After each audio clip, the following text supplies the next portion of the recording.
Every Jamaican election feels like a championship final. Two colors split the island, fiery orange and determined green, each promising to write the next chapter of our story. But beyond the rallies, the big truck speeches, and the loaded sound bites, a deeper question lingers. Which party's roots, ideas,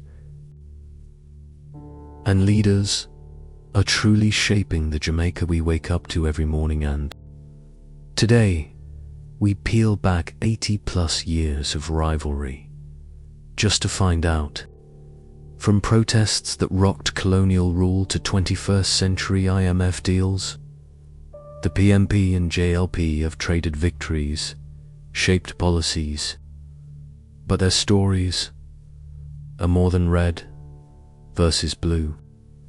This rivalry has impacted national unity, public trust in politics, and even contributed to political violence in the 1970s and 1980s. So, understanding their historical roots helps us grasp why Jamaican politics remains deeply polarized. Critics argue, however, that his leadership can feel top-down and overly technocratic. Golding is seen as more accessible and compassionate, though some question his ability to galvanize national momentum at the same scale as his predecessor. Under Holness, Jamaica has seen significant reduction in debt from over 140% of GDP. Major efforts include housing initiatives, expansion of road networks, and pushing for Jamaica to become a logistics and fintech hub. Their vision was to lift the vulnerable while still committing to international financial obligations.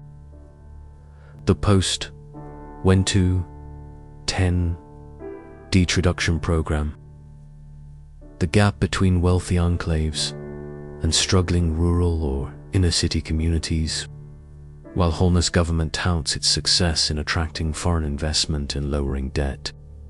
Everyday Jamaicans still grapple with high food prices, stagnant wages, and limited social mobility.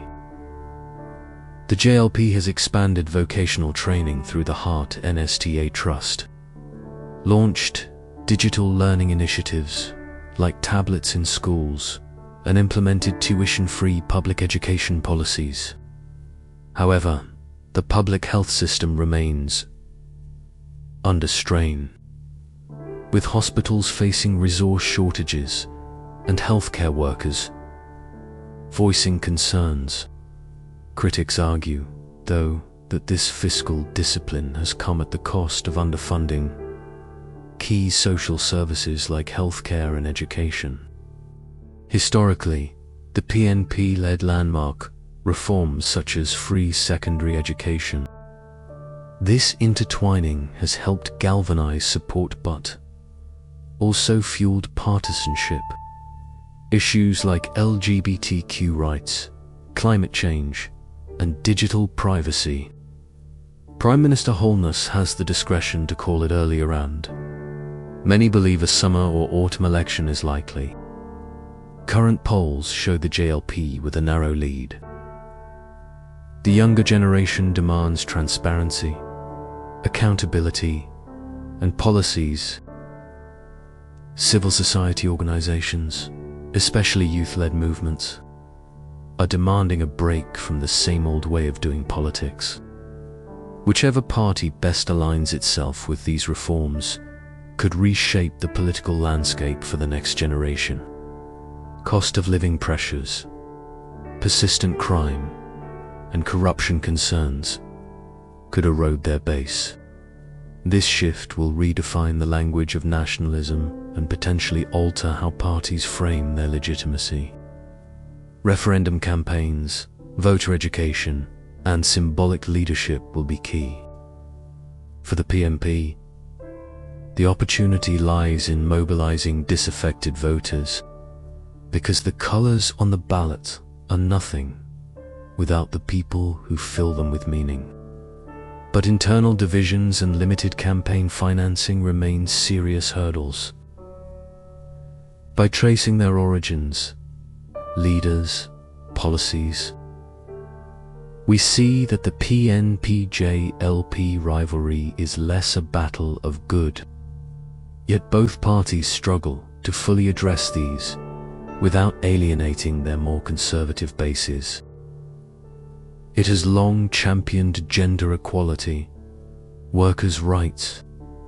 The JLP, meanwhile, emphasizes economic growth as the foundation of social upliftment. Infrastructure and stable governance will raise living standards across the board.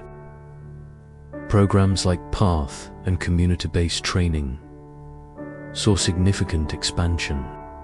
The country has also experienced historically low unemployment and relative macroeconomic stability. The colors orange and green aren't just political, they're tribal.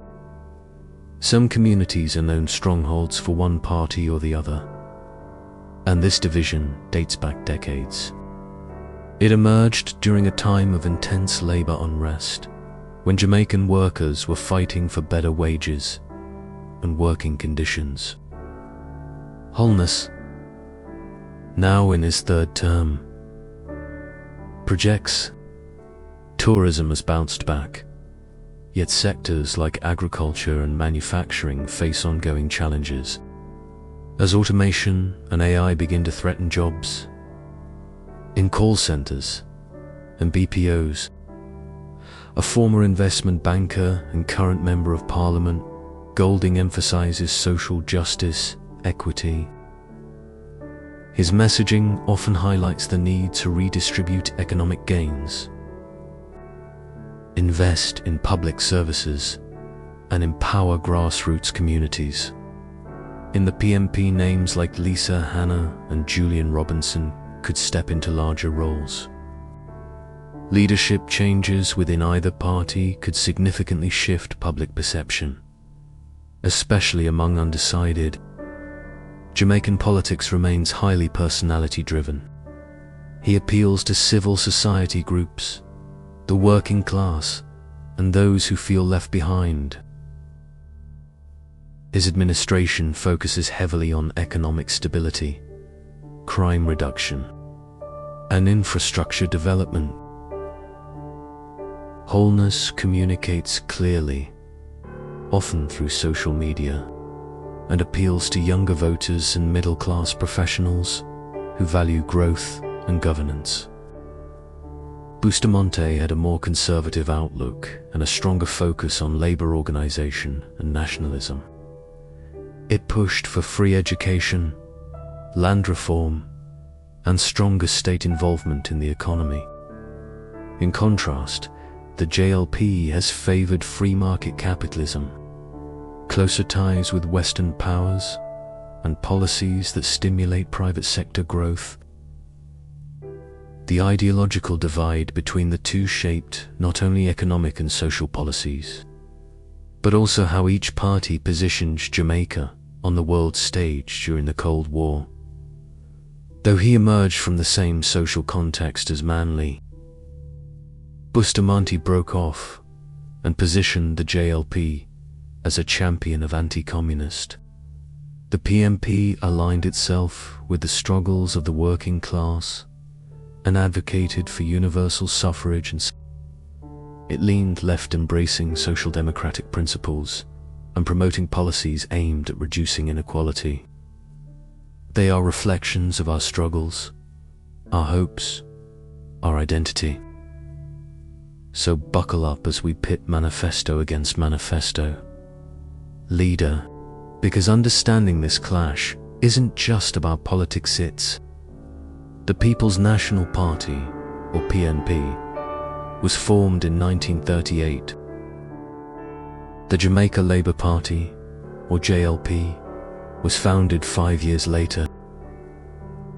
Ideologically, the PNP has historically embraced democratic socialism, especially under Michael Manley in the 1970s. The PNP and JLP rivalry is not just about opposing policies, it's deeply rooted in identity, history, and cultural alignment. Today, the JLP is led by Prime Minister Andrew Holness, while the PNP, Mark Golding, on the other hand, brings a more community-oriented, empathetic style. Wholeness is viewed as decisive and polish an image that resonates with many who want strong leadership. Both parties have strong benches. Within the JLP, figures like Floyd Green and Favour Williams. Economically, the JLP has staked its legacy on stability. The JLP's economic strategy has focused on fiscal responsibility, reducing the tax burden, promoting investment, and digital transformation. The PNP, while last in power from 2012 to 2016, focused on progressive taxation. However, both parties have shared some economic successes. Jamaica's GDP has grown, but many feel the benefits haven't reached them. COVID-19 dealt a severe blow to the economy, causing a nearly 10% contraction in GDP in 2020. Both parties supported IMF-backed responses, but recovery has been uneven. In terms of social development, both the PNP and JLP have made significant. The PNP continues to champion equity-based programs.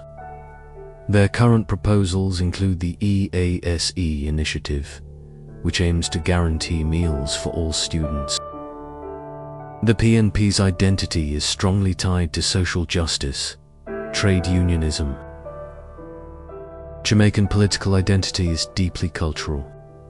Party loyalty often overlaps with family history, community affiliations, and even musical preferences.